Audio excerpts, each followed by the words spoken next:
Hey everyone, it's Sophia. So, picture this for a second. You spend 30 years carefully building up a retirement nest egg. You finally stop working. And then, logically, you'd expect that number to start going down, right? No more paycheck coming in, just outflows. That's the story most of us have in our heads. But here's the thing that completely surprised me when I started digging into the actual data. For a surprising number of people, that's not what happens at all. Their net worth doesn't shrink. It grows, even after they've left the workforce for good. I came across a study recently that followed retirees for 2 full decades. And what the researchers found was that a significant portion of people who retired in their mid-60s actually ended up with more money 10 years later than they had on the day they retired. And no, this wasn't because they won the lottery or stumbled into some crypto windfall. They weren't day trading or getting lucky with stock picks. In many cases, they weren't even working part-time. Their wealth just quietly increased while they were living normal lives, taking trips, seeing their grandkids, doing all the things retirement is supposed to be about. That finding stopped me cold because it goes against pretty much every instinct we have about how money works after you stop earning a salary. So I started asking the obvious question, how? How does a portfolio go up when you're not adding anything to it? The answer isn't magic. It's not some secret investment strategy Wall Street doesn't want you to know. It comes down to a piece of math that almost nobody actually runs before they retire. And once you see it, it completely changes the way you think about whether you're on track. Let me give you an example to make this real. Take two people. Both are 65. Both just retired. John has saved $1.3 million. He's careful with his money, maybe too careful. He's convinced that every dollar he spends today is one less dollar he'll have 10 years from now, so he holds back. He watches the balance nervously. Linda, on the other hand, has $1.1 million, slightly less, but she also has a small pension and Social Security coming online. Fast forward 10 years. John is sitting at $1.9 million. Linda is at $1.7 million. Both of them are wealthier than the day they retired, and neither one went back to work. If you're in your 40s or early 50s right now, you're probably thinking, wait, if I'm not adding money, how does the balance go up? That's exactly the right question. And the answer is simpler than you might think. It comes down to something called the real spending gap, not your portfolio size, not your withdrawal rate, but the difference between what you actually need to cover after Social Security, after taxes shift, after certain costs disappear, and what your savings actually have to provide. That gap is almost always smaller than people assume. And when it's smaller than expected, some really interesting things start to happen. Here's why this matters right now. We're living through a moment where a huge number of Americans are asking themselves whether they've saved enough. Inflation has been unpredictable. Markets have had their ups and downs. And the traditional advice, hit $1 million, maybe $2 million, then figure out the rest, feels increasingly vague. But the problem isn't that people haven't saved enough. The problem is that most people are looking at the wrong number. They're staring at their 401k balance and trying to guess if it's big enough, when what they should be looking at is the gap between their expenses and their guaranteed income. Those are two completely different conversations. So let's break down why this gap ends up being smaller than you think. When you retire, three things shift at the same time. And most people only account for one of them, if they even think about it at all. The first shift is that your spending often drops, not because you're cutting back or living on less, but because a whole category of costs just disappears. Think about it. Commuting costs, work clothes, dry cleaning, lunches out, professional dues, and here's a big one that a lot of people miss. Payroll taxes. If you're an employee, that's 7.65% taken right off the top of every single paycheck. The moment you stop working, that expense vanishes. So does the money you were sending to your 401k every month. That's no longer an outflow. It's now an inflow from the other direction. I've watched this happen with real people. Before retirement, they're spending $85,000 a year. After retirement, same lifestyle, same house, same vacations, it drops to $62,000.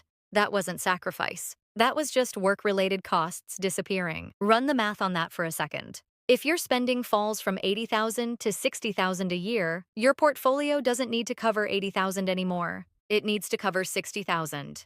That's a 25% smaller income gap before you've accounted for anything else. The second shift is that guaranteed income shows up. Social Security kicks in, and this surprises more people than it probably should. The average retired worker benefit in 2026 is projected to be around $2,700 per month. For a couple where both spouses worked, that can easily mean $40,000 to $50,000 a year in income. And this is crucial. That income does not come from your portfolio. It doesn't move with the market. It doesn't stop. So, if your household needs $70,000 to live comfortably and Social Security is covering $42,000 of it, your portfolio only needs to generate $28,000, not $70,000. Just $28,000. That is the number that really matters. That is the gap. The third shift is your taxes. When you're working, you're paying federal income tax, state income tax, and payroll taxes. When you retire, payroll taxes disappear entirely. Your taxable income usually drops, sometimes by a lot, and capital gains can get different treatment. IRS data shows that most retirees end up in the 12% bracket or lower. That's a meaningful shift from the 22 or 24% bracket many people were in during their peak earning years. In practical terms, that means the money coming out of your portfolio may not cost as much in taxes as you expect, which makes the gap smaller again. So far, this sounds fairly manageable. And for a lot of people, it genuinely is. But this is also where a lot of retirement content stops, and where people end up with an incomplete picture. Because there are three leaks that usually don't show up in the optimistic version of this story. The first one is healthcare escalation. Medicare starts at 65, but it is not free. Premiums, deductibles, and supplemental coverage add up. A retired couple can realistically spend $7,000 to $10,000 per year on healthcare costs, and that number tends to climb with age. That's a real line item that many pre-retirement budgets don't fully account for. The second one is IRMAA, the income-related monthly adjustment amount. If your income in retirement crosses certain thresholds, which can happen when required minimum distributions, Social Security, and investment income all stack on top of each other, Medicare adds a surcharge. In 2026, that surcharge starts around $16,000 for individuals. A lot of retirees don't see it coming because the income calculation uses a 2-year look back. So the surprise shows up later based on what you earned 2 years earlier. The third one is what I call the widow penalty. When one spouse passes away, the household often goes from 2 Social Security incomes to 1. But the surviving spouse also gets pushed into single filer tax brackets. Same system, less room. A couple pulling in $80,000 in retirement might pay one tax bill. A widow pulling in $55,000 might end up with a similar bill, sometimes more in effective rate terms. These are not edge cases. They show up often enough that they need to be part of the picture. If retirement math feels confusing, that makes sense. You're not missing something obvious. There are a lot of moving parts here, and they interact in ways most people never have explained clearly. The point isn't to scare you out of retiring, it's to get the picture right. Because the real question isn't, do I have enough saved? The real question is this. After all these income flows, after the tax shifts, after healthcare gets factored in, what is the actual gap your portfolio needs to cover? That number is often smaller than people fear, but it's also usually less clean than the optimistic version makes it sound. Both things can be true at the same time. Let me walk you through what this looks like with real numbers. Say your expected retirement spending is $70,000 a year. That's your baseline. That's what life costs. Social Security covers $42,000 of that. That money is not coming from your savings. It's just showing up every month. So right away, your portfolio is not responsible for $70,000. It's responsible for $28,000. But that's not the full picture yet. Add taxes. Even at a low rate, you're probably looking at around $4,000 in tax liability on your withdrawals and other income. Add healthcare. A realistic Medicare plus supplemental budget for a single retiree might run $8,000 a year and more as you get older. So your real gap looks like this. $70,000 in spending, minus $42,000 from Social Security, plus $8,000 for healthcare, plus $4,000 for taxes. That brings you to $40,000, not $70,000. $40,000. That number matters a lot when you translate it back to portfolio size. If your gap is $40,000 a year and you apply a standard 4% withdrawal rate, the portfolio you need is $1 million. If you had estimated the gap at the full $70,000 without accounting for Social Security and the tax shift, you would think you needed $1,750,000. That's a $750,000 difference in perceived need from one calculation. I've been in conversations where someone had a $1.4 million portfolio and was genuinely anxious about retiring. Then we ran the actual gap math, and the portfolio only needed to generate about 3% per year in withdrawals. They were sitting on more than they needed and didn't realize it. That's not unusual. It's a pretty common pattern among people who saved consistently but never stopped to model the full picture. The moment I've seen change things for people is when they look at their Social Security statement, actually look at it instead of filing it away, and realize that nearly half their expected spending is already covered before they touch a dollar of savings. That realization doesn't make retirement effortless, but it does shift the conversation. It moves it from, do I have enough, to what do I actually need this portfolio to do? Those are very different questions. Now, here's a counterintuitive insight that most people don't see coming. Even when people run the numbers and the gap turns out to be manageable, a lot of them still cannot bring themselves to spend. This is the part a lot of people aren't really prepared for. You spend 20 or 30 years in accumulation mode. Over time, your financial instincts all start pointing in one direction. Save more, spend less, protect the balance. That becomes the habit. Then retirement shows up, and now you're being asked to do almost the opposite. Now you're supposed to spend from the thing you spent decades protecting. And for a lot of people, that switch never fully happens. I've seen this play out many times. A couple with a net worth around $2.2 million. House paid off. Kids grown. By any reasonable measure, they are fine. More than fine. But they're spending $40,000 a year. Not because that's all they need, but because anything more feels risky. Every larger purchase feels heavier than it should. There's that quiet voice in the background saying, what if this is the year things go wrong? So they wait. They delay the trip. They hold off on the renovation. They tell themselves they'll feel more comfortable next year when the balance is a little higher. Next year comes, the balance is higher. They still don't feel comfortable. Put numbers on that, and the picture looks different. Say the portfolio is $2 million. A conservative 5% average annual return, not aggressive, not unrealistic, generates $100,000 in growth. If they're spending $50,000, their net worth still increases by $50,000 that year. The portfolio didn't shrink. It grew.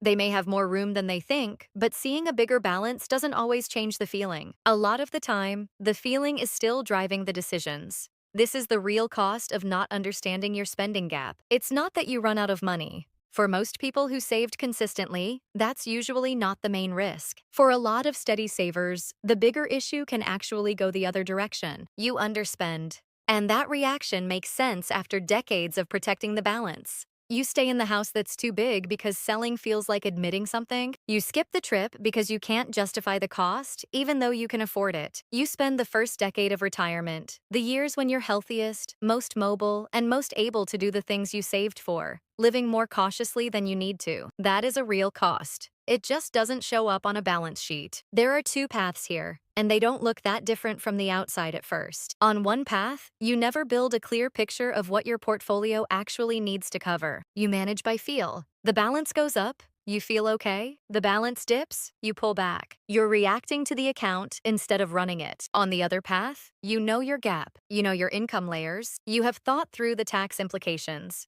So when the market has a rough quarter, you're not in crisis mode because you know your spending is covered and you know what the portfolio is actually there to do. The difference in net worth between those two paths 10 years out might not be enormous, but the lived difference can be pretty big. 10 years of retirement can look very different depending on one thing. Not portfolio size, not market timing, but whether you understand the mechanics of your own retirement income. Because the people who do better are usually not the ones with perfect instincts. They're the ones who stop managing by anxiety and start managing by structure. If you're somewhere in your mid-40s to mid-50s right now, this is the window that matters. Not because you're running out of time, but because there are 3 specific levers you can still move, and they affect a lot of what comes after. Someone left a comment not long ago that stayed with me. I have $900,000 saved, and I still don't know if I can retire. And that's not an unusual feeling. It's one of the most common things people say when they're 5 to 10 years out. The number feels real. The confidence does not. For a lot of people, the gap between having enough and knowing they have enough is more of an information problem than a savings problem. So if you want a clearer picture, start with these 3 things. Step 1, calculate your real spending gap. Not just your portfolio size, not just your Social Security estimate.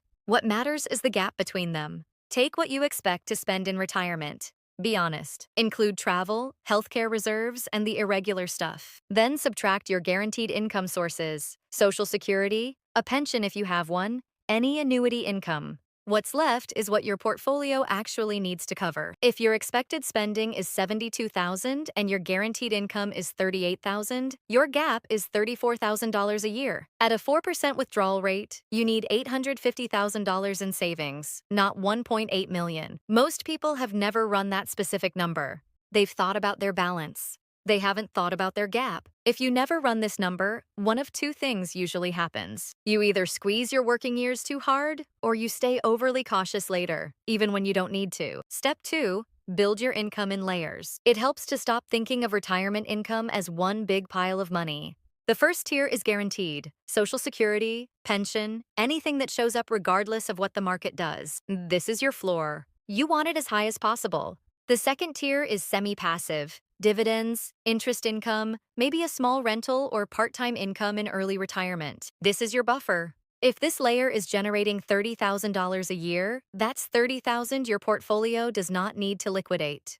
That gives your balance more room to stay intact and keep compounding. The third tier is portfolio withdrawals. This should be the last line you draw from, not the first. When those three layers are stacked intentionally, volatility becomes less threatening. A bad market year doesn't immediately mean you have to sell at a loss. You can pull from Tier 2 while Tier 3 recovers. Most people retire with only one layer, their savings. That's why a market dip in year 1 of retirement feels overwhelming. It doesn't have to. Step 3. Control when you pay taxes. This tends to be a narrow window, and it often gets overlooked. Between the year you retire and the year your required minimum distributions kick in, currently age 73, there is often a period where your taxable income is lower than it has been in a long time. No paycheck. Social Security maybe hasn't started yet. The portfolio may not be getting drawn down heavily. That is often when Roth conversions make the most sense from a tax standpoint. If you convert $50,000 from a traditional IRA to a Roth in a year when you're in the 12% bracket, you pay around $6,000 in taxes. If you wait and take that same money as a required minimum distribution in a year when you're in the 22% bracket, you pay $11,000. Same $50,000. A $5,000 difference in tax. Multiply that across several years of conversions, and the lifetime tax savings can be significant, often 6 figures over a 20 to 25-year retirement. And this is why timing matters more than most people realize. If you don't do this, your required minimum distributions arrive on a schedule set by the IRS, not by you. You lose the ability to control the timing. Higher income can also push you into IRMAA territory for Medicare, which is an added cost on top of the higher tax rate. That window doesn't stay open forever. None of these steps require a perfect plan. They require enough clarity to make one decision at a time. So let me leave you with this. If you boil all of this down, retirement math is usually not just about portfolio size. It's about your gap, the specific number your savings actually need to cover after everything else shows up. When that gap is smaller than expected, the math starts working differently. Your portfolio doesn't always shrink. Sometimes it still has room to grow. Not because you're doing anything special, just because retirement math often works differently than people expect going in. I've watched a lot of people walk into retirement with real fear, not irrational fear, earned fear. After decades of being told the number was never quite big enough, then a year or two in, something starts to settle.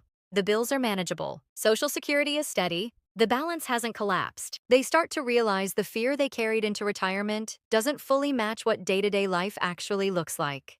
That is usually not luck. It is often the result of the spending gap being smaller than they estimated.